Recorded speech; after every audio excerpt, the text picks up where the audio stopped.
अस्सलामु अलैकुम वरहमतुल्लाहि वबरकातुहू।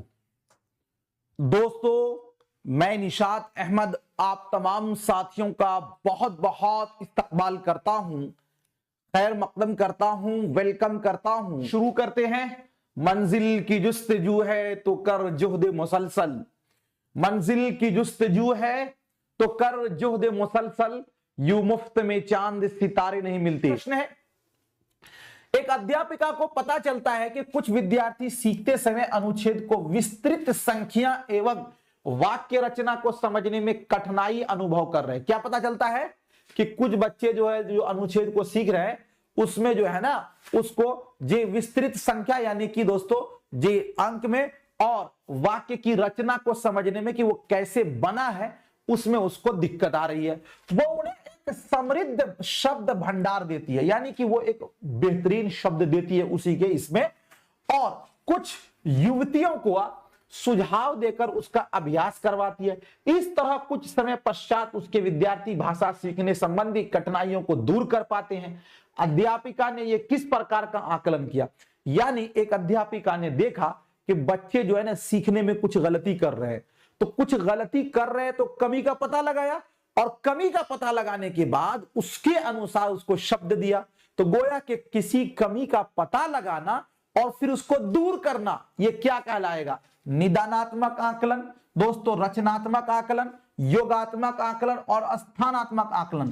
तो आकलन जो होता है ना, ये दोस्तों तीन प्रकार का होता है। आकलन कितना प्रकार का होता है? तीन प्रकार का। आकलन जो दोस्तों है ये तीन प्रकार का होता है। अगर दौराने सबक हो तो इसको कहते हैं रचनात्मक आकलन। दौराने सबक हो इसको रचनात्मक आकलन। कोई यूनिट के समाप्ति पर हो तो इसको कहते हैं योगात्मक आकलन। क्या कहते हैं? योगात्मक आकलन।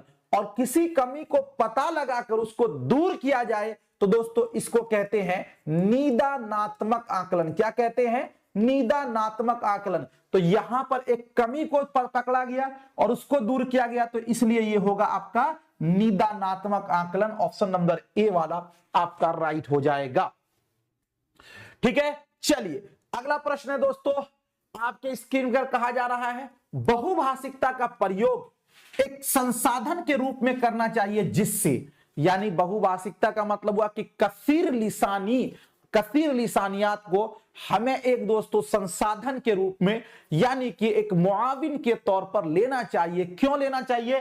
कि दोस्तों बच्चे बहुत सी भाषाएं सीख सकें, शिक्षक बहुत सी भाषाएं सीख सके, प्रत्येक बच्चे को सुरक्षा स्वीकृत का एहसास हो। बच्चे बहुत सी भाषाओं में भ्रमित हो जाते हैं। दोस्तों यहां पर जो है कहा जा रहा है कि बच्चे बहुत सी भाषाएं सीखें, इसलिए हम बहुभाषिकता को नहीं, बल्कि बहुभाषिकता आपको पढ़ाया गया था कि बच्चे की जो मातृभाषा होती है, बच्चे का मातृभाषा से लगाव होता है, इससे उसका जज्बाती रिश्ता होता है, उसके वो अस्मिता का सवाल होता है। इसलिए हमें बच्चे के मातृभाषा को सम्मान देना चाहिए, उसे बोलने का पूरा अवसर देना चाहिए। तो प्रत्येक बच्चे को सुरक्षा स्वीकृत का एहसास हो कि मैं क्लास में हूं, मेरा न होना बड़ी कमी खलेगी, यानी उसके होने का दोस्तों उसको एहसास हो। तो इसीलिए बहुभाषिकता को हमें एक संसाधन के रूप में लेना चाहिए। ऑप्शन नंबर सी वाला आपका राइट हो जाएगा। अगला प्रश्न है दोस्तों आपके स्क्रीन पर, भाषा अर्जन का अर्थ है। अर्जन का मतलब ही हुआ दोस्तों मातृभाषा, जिसे हमने कहा था कि आपको इक्तिसाब है ना, तो किसी भाषा के व्याकरण के नियम को सीखना। व्याकरण अर्जन में नहीं आएगा, इसलिए पहला वाला ऑप्शन जो है वो आपका कट जाएगा। दूसरा है दोस्तों किसी भाषा को अनौपचारिक परिवेश में अनजाने में सीखना। अनौपचारिक परिवेश का मतलब होता है कि गैर रस्मी दोस्तों माहौल। तो गैर रस्मी माहौल कौन सा माहौल है? तो आपका घरेलू माहौल है। यानी आप किसी चीज को घरेलू माहौल में सीखते हैं, अनजाने में यानी कि फितरी तौर पर। तो दोस्तों ये बिल्कुल सही है कि भाषा अर्जन के लिए ये सही है, ऑप्शन नंबर बी वाला। किसी भाषा को औपचारिक परिवेश, औपचारिक में दोस्तों आप द्वितीय भाषा को सीखते हैं, अर्जित नहीं करते हैं, भाषा के बारे में सीखना ये भी कट जाएगा। ऑप्शन नंबर बी वाला आपका राइट होगा। अगला प्रश्न है एक अध्यापक कक्षा 3 के शिक्षार्थियों को निर्देश देती है और शिक्षार्थी दी जा रही क्रियाओं का अनुसरण कर रहे हैं। अध्यापक किस उपागम का प्रयोग कर रही है? संरचनात्मक उपागम, समग्र भौतिक प्रतिक्रिया उपागम, उदारवादी उपागम, रचनावाद उपागम। दोस्तों 24 नंबर क्वेश्चन जो है वो आप यहां पे देखेंगे, क्या कहा जा रहा है कि एक अध्यापक कक्षा 3 के शिक्षार्थियों को निर्देश देती है, यानी कि एक अध्यापक कक्षा 3 के बच्चे को कुछ गाइडलाइंस दिया और शिक्षार्थी दी जा रही क्रियाओं का अनुसरण कर रहे हैं। अनुसरण का मतलब उसको उसी तरह नकल कर रहे हैं। अध्यापक किस उपागम का प्रयोग कर रहे हैं? संरचनात्मक उपागम का तो मतलब यह हुआ कि दोस्तों उसको कहा गया कि अपने अनुभव को, तो अनुभव तो यहां पर है नहीं। समग्र भौतिक प्रतिक्रिया उपागम, आपने देखा होगा कि बच्चे को जब खेल में सिखाया जाता है तो हाथ को ऊपर करना है, फिर नीचे करना है, ऐसे करना, वैसे करना, तो ये सब जिस तरह का निर्देश होता है उसी तरह बच्चे उसको नकल करते हैं। ये आपका कहलाएगा समग्र भौतिक प्रतिक्रिया उपागम। इसी को दोस्तों कहते हैं TPR, यानी कि total physical response. Option number B वाला आपका क्या हो जाएगा? राइट हो जाएगा। अगला प्रश्न है दोस्तों आपके स्क्रीन पर, सस्वर पठन से जुड़ी गतिविधियां मुख्य रूप से किसके साथ की जानी चाहिए? सस्वर का मतलब यह होता है कि दोस्तों बुलंद खानी, यानी कि आवाज से पढ़ना, यह किसके साथ होना चाहिए? छोटे कक्षाओं के विद्यार्थियों के साथ, बड़ी कक्षाओं के विद्यार्थियों के साथ, औपचारिक कक्षाओं में सिर्फ बड़ी कक्षाओं के विद्यार्थियों के साथ, छोटी कक्षाओं के उन विद्यार्थियों के साथ जो अपना कक्षा कार्य पूरा नहीं करते हैं। देखिए दोस्तों सस्वर पठन जो है ये इब्तिदाई दर्जात के बच्चों के लिए, देखते हैं ना 1 क्लास में, LKG में, 2 के क्लास में दोस्तों जब बच्चे जाते हैं तो वो बिल्कुल आवाज से चिल्ला कर पढ़ते हैं। उससे क्या होता है कि दोस्तों जी उनके जो है ना तलफ्फुज सही होते हैं, यानी वर्तनी सही होता है और उनके अंदर कॉन्फिडेंस आता है, हेजिटेशन जो है वो समाप्त होता है। तो ये कहना कि छोटी कक्षाओं के विद्यार्थियों के साथ ये बिल्कुल सही है, परफेक्ट है। बड़ी कक्षा वाले जो है दोस्तों मौन पठन करते हैं, वो सस्वर पठन नहीं करते हैं, ये कट जाएगा। औपचारिक कक्षाओं में सिर्फ बड़ी कक्षाओं, फिर बड़ी कक्षा यहां पर कट जाएगा, छोटी कक्षाओं के उन विद्यार्थियों के साथ जो अपना कक्षा कार्य यानी कि HW पूरा नहीं करते, यानी कि होमवर्क है, तो ये भी दोस्तों कट जाएगा। इसका जो है best option option number A वाला होगा, इसीलिए ऑप्शन नंबर ए जो है आपका राइट हो जाएगा। अगला प्रश्न है दोस्तों, श्री अली अपनी कक्षा में एक पति पत्नी की दिनचर्या जे श्रव्य रिकॉर्डिंग सुनाते हैं। इसके बाद वो इस श्रव्य रिकॉर्डिंग के आधार पर विद्यार्थियों को सही गलत जुड़ी गतिविधि कार्य पत्र यानी कि वर्कशीट पर करवाते हैं। ऐसे करके श्री अली अपने विद्यार्थियों में ... कौशल पुष्ट कर रहे हैं, पठन का, श्रवण का, वाचन का, लेखन का। दोस्तों अगर ये देखेंगे तो आपको सिर्फ और सिर्फ मिलेगा कि इतनी लंबी चौड़ी बात में ये कही जा रही है कि एक अली नाम का एक टीचर है जो दोस्तों पति पत्नी की यानी कि माँ बाप के जे दरमियान यानी कि एक बीवी और शौहर के दरमियान जो बातें हो रही है उसको दोस्तों रिकॉर्डिंग करके बच्चे को सुना रहा है। तो आपको पता है बच्चे सबसे पहले किसी भी चीज को दोस्तों नकल करके माता पिता के क्या करते हैं दोस्तों, जिस तरह बोलते हैं उसको वो सुनकर सीखते हैं। तो यहां पर वो अली अपने विद्यार्थियों में कौन से कौशल को पुष्ट कर रहे हैं? विद्यार्थी कोई पढ़ तो नहीं रहा, इसलिए कि रिकॉर्डिंग को दोस्तों सुना जाता है।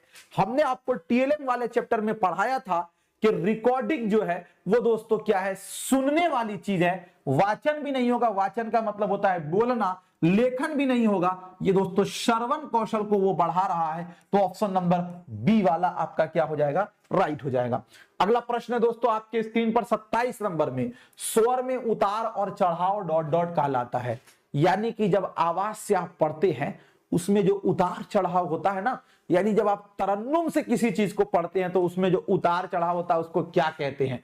अक्षर कहते हैं, लय कहते हैं, स्वर शैली कहते हैं, विराम कहते हैं।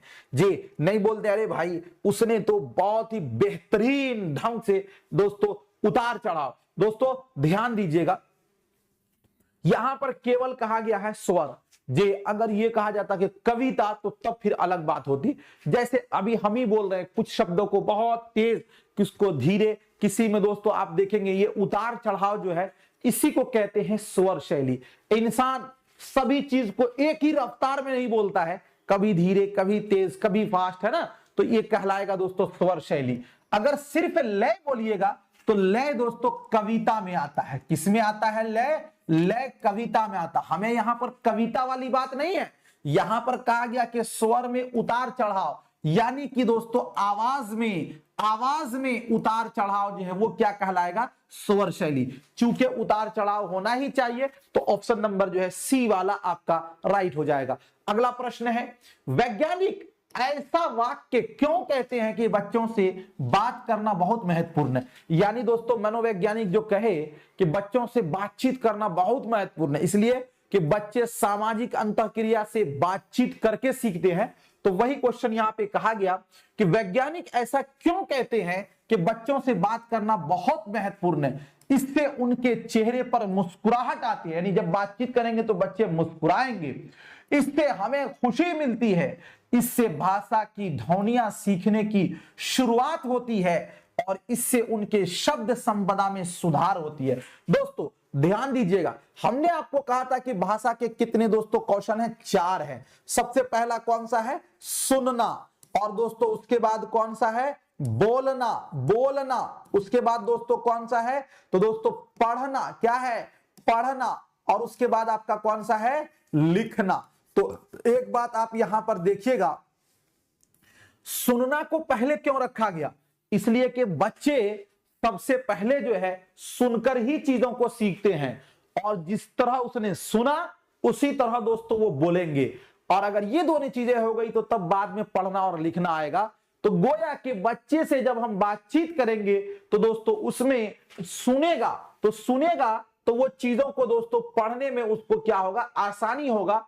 इसलिए ये कहना कि इससे भाषा की ध्वनियां सीखने की शुरुआत होती है, यानी कि भाषा के जो स्टार्टिंग अल्फाज होते हैं, शुरुआती लफ्ज आप सुनकर ही सीखते हैं। बच्चे को पहले कहा जाता है कि अलिफ बा ता, तो वो पहले सुनेगा तभी ना बोलेगा। तो गोया कि कहीं ना कहीं इससे भाषा की ध्वनियां सीखने की शुरुआत होती है। इसीलिए कहा गया कि हम उससे बातचीत करें। जब बातचीत करेंगे तो बोलेंगे ही। तो दोस्तों ऑप्शन नंबर आपका सी वाला राइट होगा। अगर ये कहते हैं कि इससे उनकी शब्द संपदा में सुधार होता है, जी नहीं, इससे बेस्ट ऑप्शन आपका सी वाला राइट है। अगला क्वेश्चन दोस्तों आपके स्क्रीन पर है, सुश्री गुरमीत अपने विद्यार्थियों को कोविड-19 महामारी के बारे में बात बताना चाहती है और उनसे इस महामारी पर कुछ वाक्य लिखवाना चाहती है। सुश्री गुरमीत को चाहिए कि, यानी कि दोस्तों जो कोरोना आया था 2019 में, उसके बारे में वो अपने विद्यार्थियों को कुछ बताना भी चाहती है और उस महामारी पर वो कुछ वाक्य लिखवाना भी चाहती है। तो गोया कि बताना और लिखवाना दोनों काम कराना है तो सुश्री गुरमीत को क्या करना चाहिए? पहला ऑप्शन ये है, उन्हें श्याम पट पर जो भी लिखा है उसे अपने विद्यार्थियों से अपनी कॉपियों में लिखने के लिए कहना। भाई बोर्ड पर लिखा हुआ नकल करना, इसमें बच्चे का कुछ ज्यादा ये नहीं होगा। तो गोया कि कहीं ना कहीं ये वाला ऑप्शन आपका गलत होगा। उसके बाद दोस्तों उन्हें विद्यार्थियों से अपनी कॉपियों में जो लिखवाना चाहती है उसका इमला बोले। इमला ये सुनकर लिखना ये भी दोस्तों नहीं होगा, इसलिए कि इसमें भी बच्चे का कुछ रोल नहीं होगा। विद्यार्थियों से कहें कि घर पर अपने माता पिता भाई बहनों की मदद से काम करके लाए, जी नहीं, विद्यार्थियों के अनुभव को लेना है, उसके माता पिता से काम नहीं करवाना, ये भी घट जाएगा। विद्यार्थियों से कहें कि महामारी के दौरान हुए अपने अनुभव साझा करें।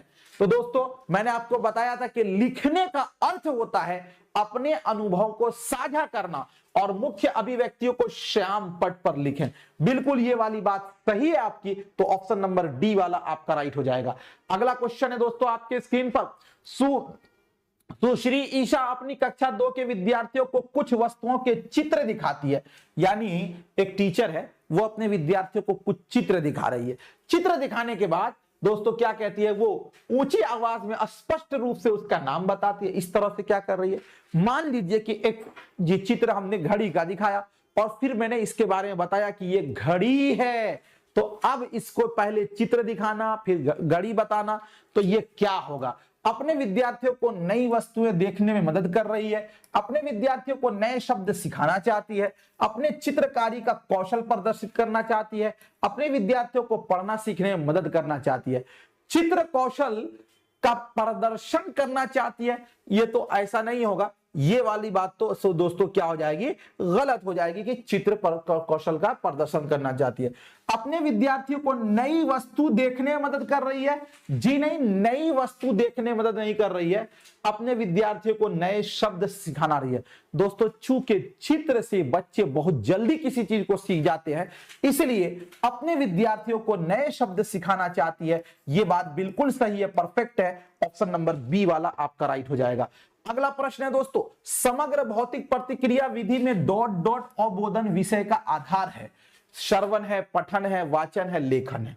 यानी ये कहा जा रहा है कि समग्र भौतिक प्रतिक्रिया यानी कि दोस्तों टीपीआर जो है ना, इसका इन्हिसार किस पर है? अवबोधन विषय का आधार, यानी कि इसका बेस किस पर है? तो अभी हमने आपको बताया था कि टीचर इंस्ट्रक्शन करता है और बच्चे उसको देखकर दोस्तों सुनकर तब काम करते हैं। तो गोया के टीपीआर जो है दोस्तों, ये इसका आधार है श्रवण, यानी बच्चा सुनेगा तब करेगा। तो ऑप्शन नंबर ए वाला आपका राइट हो जाएगा। अगला प्रश्न है कि भाषा संकेत परिवर्तन और भाषा संकेत मिश्रण बहुधा डॉट डॉट देखे जाते हैं। एकल भाषी बच्चे में बहुधा का मतलब बहुत, भाषा संकेत परिवर्तन यानी कि होता क्या कि भाषा बदल गया। आपने देखा होगा कि आपके गांव का एक व्यक्ति चला जाता है लखनऊ और वहां से जब आता है तो कहता है अब्बू जान अब कहां जा रहे हैं, मुझे भी लेकर चलिए। उससे पहले जो है ना अटांग पटांग बोलता था।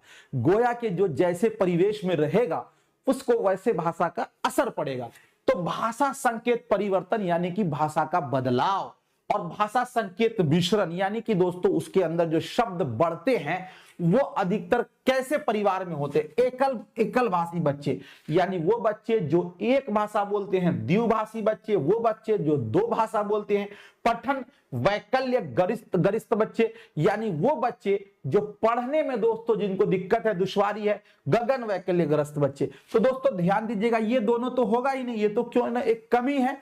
लेकिन एकल भाषी बच्चे, आप समाज में एक ही भाषा बोलें, लोगों पर कम इफेक्ट डाल पाएंगे।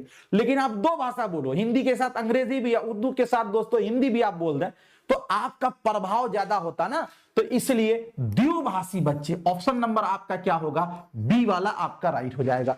अगला क्वेश्चन दोस्तों आपके स्क्रीन पर है, कहा जा रहा है भाषा की आधारभूत संरचनात्मक इकाई है। आधारभूत संरचनात्मक इकाई का मतलब यह हुआ कि भाषा की सबसे छोटी इकाई का नाम क्या है? मास्टर नोट्स में दिया हुआ है स्वनिम, आकृति दोस्तों यानी कि मॉर्फीम, लेखा चित्र और भाषा विषयक। तो भाषा की सबसे जो दोस्तों आधारभूत यानी कि सबसे जो छोटी इकाई है उसी को कहते हैं स्वनिम। क्या कहते हैं? स्वनिम। ऑप्शन नंबर ए वाला आपका राइट हो जाएगा। अगला क्वेश्चन है, सुश्री सुधीना कक्षा 1 में भाषा पढ़ाती है। वह अपने विद्यार्थियों को कविता और शिशु गीत पढ़ाना पसंद करती है, जिन्हें विद्यार्थी पहले सुनते हैं फिर दोहराते हैं। यानी एक टीचर है, वो अपने बच्चों को पढ़ाना चाहती है पहले क्लास में, तो लेकिन उसमें कविता और जो लोरी होता है बच्चे का गीत, उसको वो पढ़ाना पसंद करती है। क्यों? कि बच्चे उसको बड़े ध्यान से सुनते भी है और फिर दोहराते भी हैं। आपने देखा होगा 1 क्लास का, 2 क्लास का, 3 क्लास के बच्चे होते हैं जो आते हैं तो घर में आपको गीत वगैरह सुनाने लगते हैं कि आज स्कूल में ये पढ़ाई हुई है, तो वो दोहराते भी है। तो वो ऐसा क्यों करना चाहती है?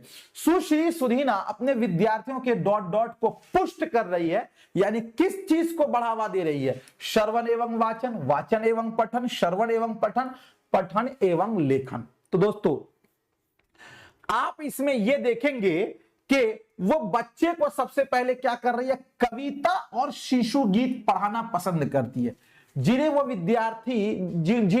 विद्यार्थी पहले क्या करते हैं? सुनते हैं। तो गोया के सुनेंगे तो सुनने का क्षमता का विकास होगा, फिर दोहराते हैं तो दोहराएंगे तो बोलने के क्षमता का विकास होगा। यही ना है, सुनेगा तो सुनना यानी कि श्रवण, और दोहराएगा तो बोलेगा यानी कि बोलना यानी कि वाचन।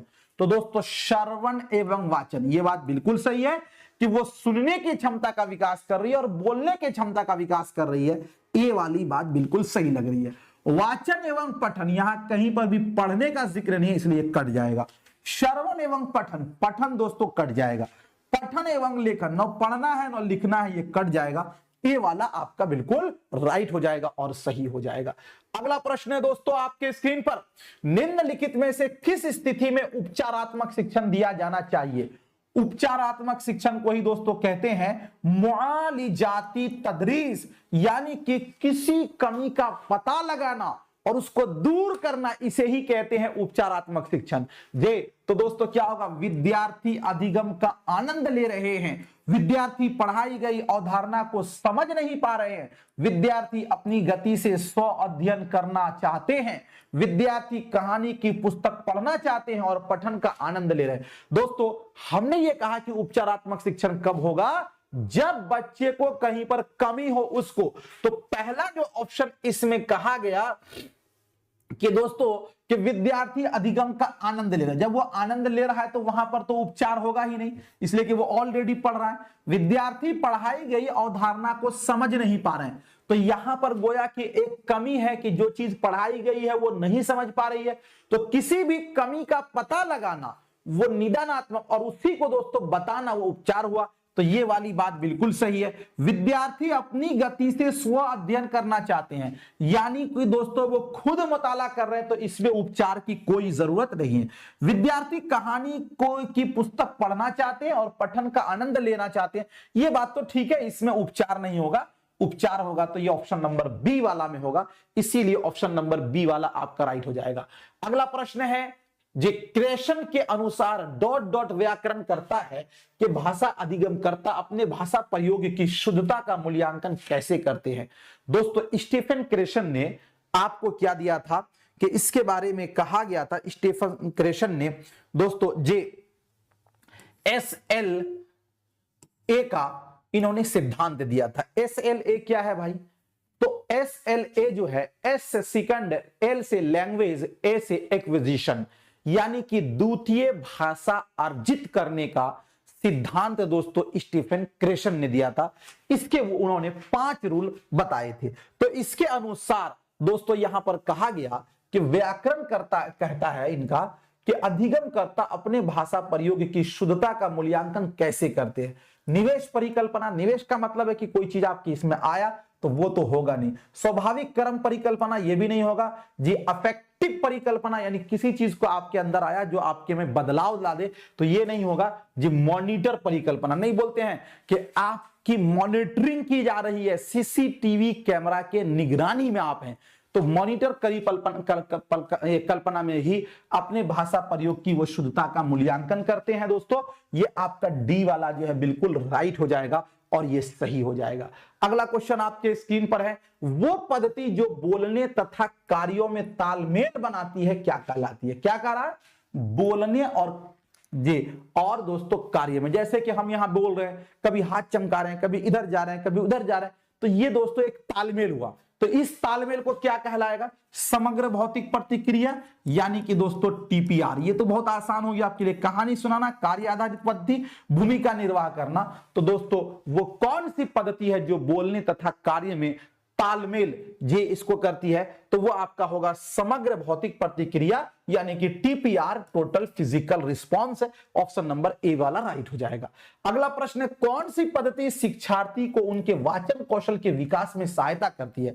वाचन कौशल का मतलब यह हुआ कि दोस्तों बोलना, यानी कि वो कौन सी कौशल पद्धति है जिससे बच्चे के बोलने का विकास होगा? तो पहला है संरचनात्मक उपागम, दूसरा है रचनावाद उपागम, तीसरा है संप्रेषणात्मक उपागम, चौथा व्याकरण अनुवाद विधि। देखिए संरचनात्मक उपागम का मतलब होता है कि दोस्तों संरचना का मतलब होता है बनावट, तो ये तो आपका होगा नहीं, ये तो पढ़ने में आएगा। रचनावाद उपागम का मतलब हुआ कि दोस्तों खुद से करना। संप्रेषणात्मक उपागम, संप्रेषण का मतलब होता है बातचीत, जब आप बातचीत करेंगे तभी तो आपको बोलने की शैली आएगी।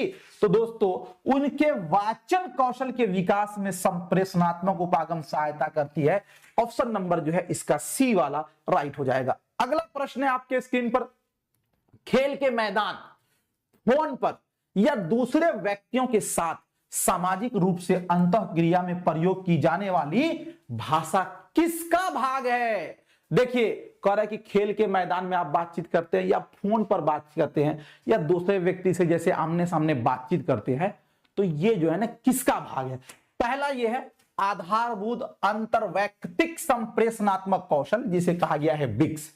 मास्टर नोट से मैंने दिया था, बिक्स के बारे में कहा गया कि दोस्तों इसको कहते हैं रोजमर्रा इस्तेमाल होने वाली जबान। रोजमर्रा इस्तेमाल होने वाली जबान, जैसे आप अपने घर परिवार में अपने साथी से बोलते हैं, खेल के मैदान में, तो जाहिर सी बात है आप यही बोलेंगे। संज्ञानात्मक रूप से उच्च स्तरीय भाषिक निपुणता, इसको बोलते हैं दोस्तों कैल्पस। ये जो है आप किसी क्या बोलते हैं कि कॉलेज में या किसी दोस्तों अपने ऑफिस में बात करेंगे तो वो उस तरह की बात नहीं करेंगे, तो गोया के खेल के मैदान में या साथियों से बात, ये बिक्स में आएगा। ऑप्शन नंबर ए वाला आपका राइट हो जाएगा। अगला क्वेश्चन दोस्तों आपके स्क्रीन पर है 40 नंबर में, निकटस्थ विकास का क्षेत्र शब्दावली किससे संबंधित है? मैंने आपको बताया था समीपस्थ निकटस्थ विकास का क्षेत्र वो क्षेत्र कहलाता है कि एक बच्चा बगैर किसी की सहायता से जो कुछ करता है और फिर किसी की सहायता से जो कुछ करता है, इस दोनों के बीच का जो अंतर है इसे ही कहते हैं निकटस्थ विकास का क्षेत्र। और दोस्तों ये किसने दिया था? तो ये दिया था ये किसने? तो वाइगोत्स्की ने दिया था। तो अब आपको बताना है कि ये किससे संबंधित है। सामाजिक सांस्कृतिक सिद्धांत, बिल्कुल सही है, ये बात उसने ही कही थी। संज्ञानात्मक विकास का सिद्धांत, ये तो दोस्तों किसने कहा था? जे जीन पियाजे ने, तो यह तो आपका कट जाएगा। व्यवहारवादी स्किनर है, ये भी कट जाएगा। मनोविश्लेषिक सिद्धांत, ये भी नहीं होगा। आपका ऑप्शन नंबर ए वाला दोस्तों आपका बिल्कुल राइट हो जाएगा। अगला प्रश्न है, पियाजे के अनुसार बच्चे समग्र बौद्धिक विकास के लिए क्या करते हैं भाई? तो दोस्तों कहा जा रहा है भाषा की कोई भूमिका नहीं है, भाषा सबसे महत्वपूर्ण पहलू है, भाषा मात्र एक पहलू है, भाषा विकास का अंग नहीं है। तो दोस्तों पियाजे के अनुसार समग्र बौद्धिक विकास यानी कि पूरे दिमाग का विकास जो है वो क्या, इसमें भाषा को एक महत्वपूर्ण पहलू माना गया है। तो ऑप्शन नंबर बी वाला आपका क्या होगा? राइट हो जाएगा। अगला प्रश्न है, ऐसा कक्षा जहां बच्चे अपनी मातृभाषा से शुरुआत करते हैं, यानी कि अपनी मदर टंग से वो शुरुआत करते हैं तथा उसके बाद उन्हें अतिरिक्त भाषाओं का जे शिक्षण दिया जाता है, वे वाक्य कहलाती है। यानी दोस्तों वो क्लास जिसमें बच्चे मातृभाषा से शुरुआत करते हैं और उसके बाद वो द्वितीय भाषा भी सीखते हैं, तो द्विभाषी कक्षा कहलाएगा। बुनियादी कक्षा मानवीय उपागम या बहुभाषी कक्षा। तो दोस्तों इस क्वेश्चन का आंसर क्या होगा? देखिए, क्योंकि एक बच्चा अपनी मातृभाषा से शुरुआत किया, उसके बाद उन्हें अतिरिक्त भाषाओं का शिक्षण दिया गया, तो अतिरिक्त भाषाओं दोस्तों अगर ये बहुभाषी कक्षा नहीं होता तो तब द्विभाषी कक्षा होता, लेकिन बहुभाषी कक्षा को देखिएगा तो कहा गया वो कक्षा जिसके अंदर दो या दो से अधिक भाषाओं का प्रयोग किया जाए वो बहुभाषी कक्षा है। तो इसीलिए ये ऑप्शन नंबर डी वाला दोस्तों आपका क्या होगा? राइट हो जाएगा। अगला प्रश्न है आपके स्क्रीन पर, द्वितीय भाषा के शिक्षण शास्त्रीय अभ्यास में डॉट डॉट के द्वारा संरचना को बेहतर तरीके से आत्मसात किया जाता है।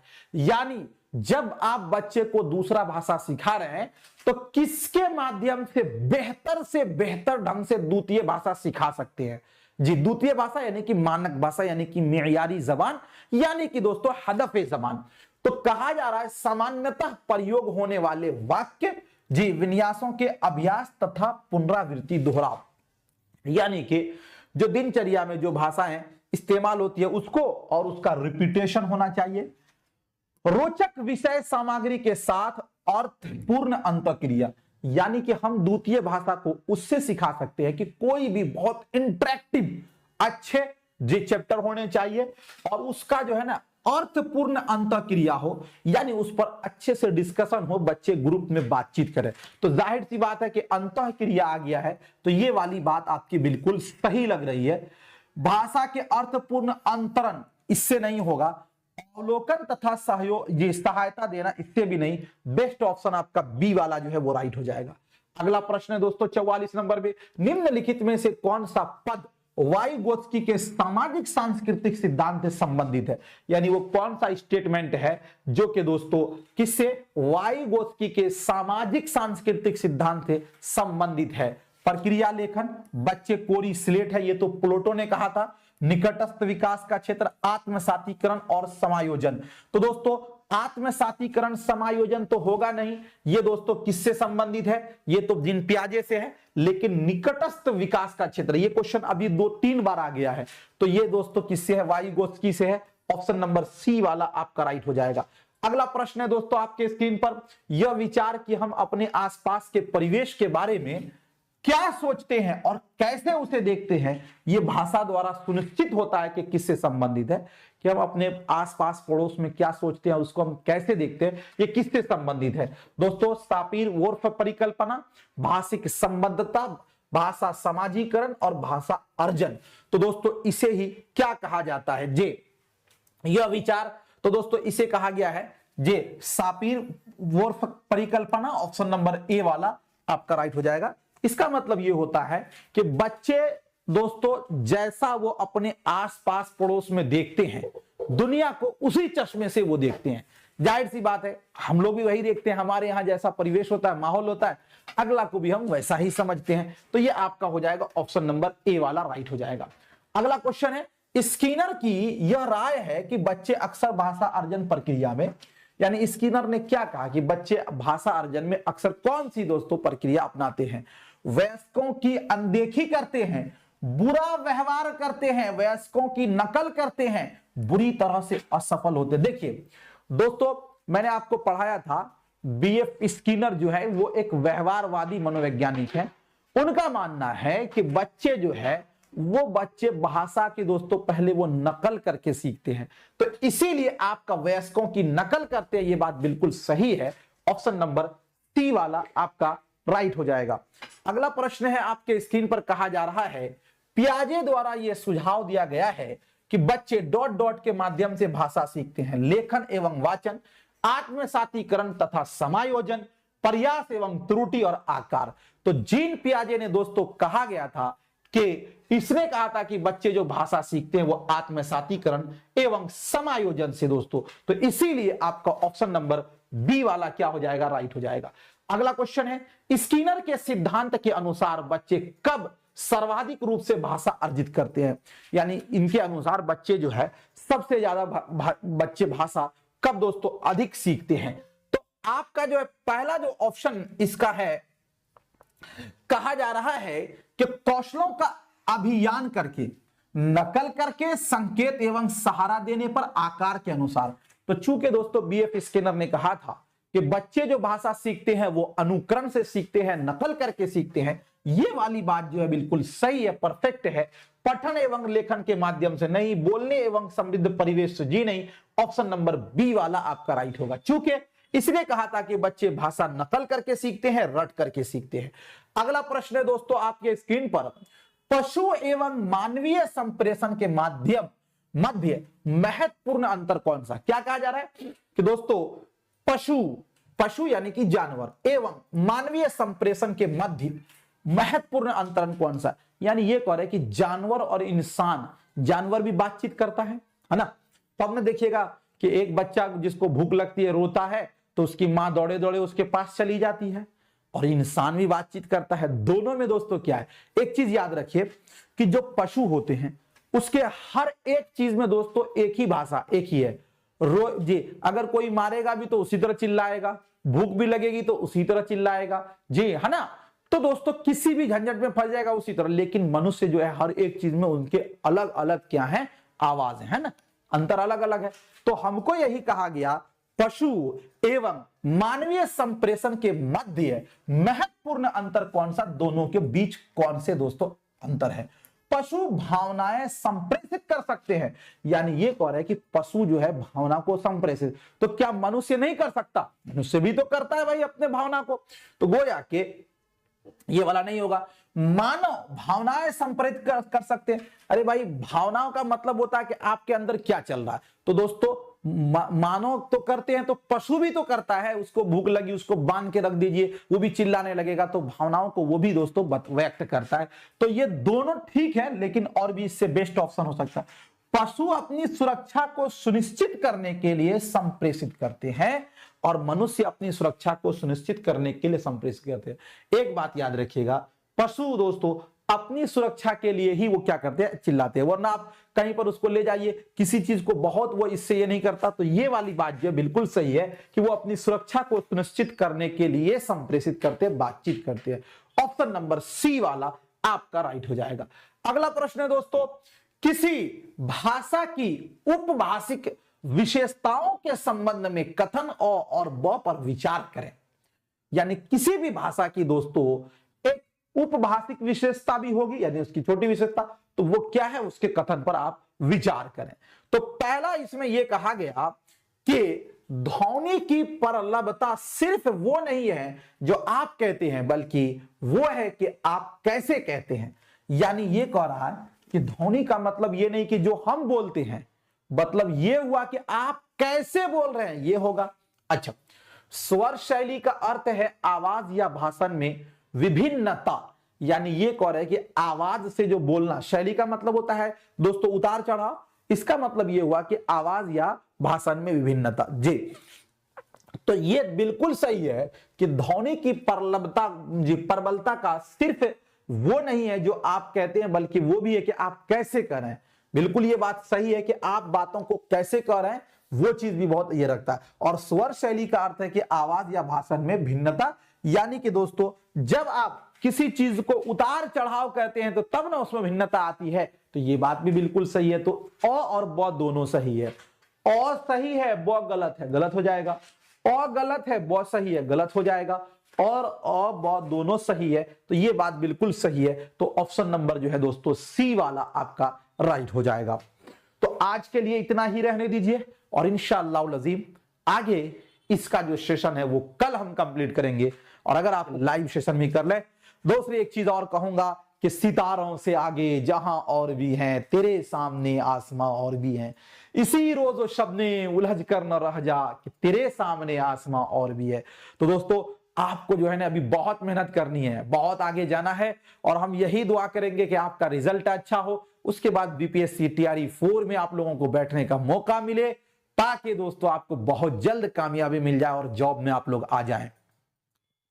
यूपी में भी बहुत दिनों से वैकेंसी वगैरह नहीं आई है ना, या वैकेंसी आई है तो लंबित है, अटकी हुई है। तो आप तैयारी करेंगे तो वहां के लिए भी आप एलिजिबल हो जाएंगे। बिहार ने तो जितना बड़ा दिल दिखाया है, अगर और स्टेट दिखा दे तो इतनी सारी वैकेंसी नौकरियां आ जाएंगी कि बच्चे संभाल नहीं पाएंगे। लेकिन फिर भी आप मेहनत करें। और एक चीज याद रखिएगा, किसी भी कंपटीशन में आप ये मत समझिएगा कि सारे फ्रेशर लोग ही बैठते हैं। कंपटीशन में जो आपको फाइट करना होता है, पहले वो लोग जो उसमें दोस्तों ऑलरेडी जो अनुभवी काम कर रहे हैं, जैसे टीचिंग का ही दीजिएगा तो बहुत सारे ऐसे स्टूडेंट हैं जो ऑलरेडी तैयारी कर रहे हैं। वहां पर भी आपको बहुत ही हार्ड और कठिन मेहनत करने की जरूरत है। किसी को और कुछ पूछना है? मैं उर्दू का मैराथन तो करा चुके हैं। एक चीज और है कि कुछ लोगों का कमेंट ये आ रहा था कि सर एप्लीकेशन मेरा काम नहीं कर रहा। मैं उसको बताना चाहूंगा, जिनका एप्लीकेशन काम नहीं कर रहा है दोस्तों, एप्लीकेशन को आप एक बार अनइंस्टॉल कर लीजिए, फिर से इंस्टॉल कीजिए, यानी कि डाउनलोड कर लीजिए। डाउनलोड करने के बाद आप अपना उसमें लॉगिन आईडी में आप अपना मोबाइल नंबर डाल दीजिएगा, ठीक है। और जब आपको पासवर्ड मांगेगा, क्या मांगेगा दोस्तों, पासवर्ड, तो उसमें 1 2 3 4 5 6 ये डाल दीजिएगा। 1 2 3 4 5 6 जी। चलिए, बहुत बहुत शुक्रिया।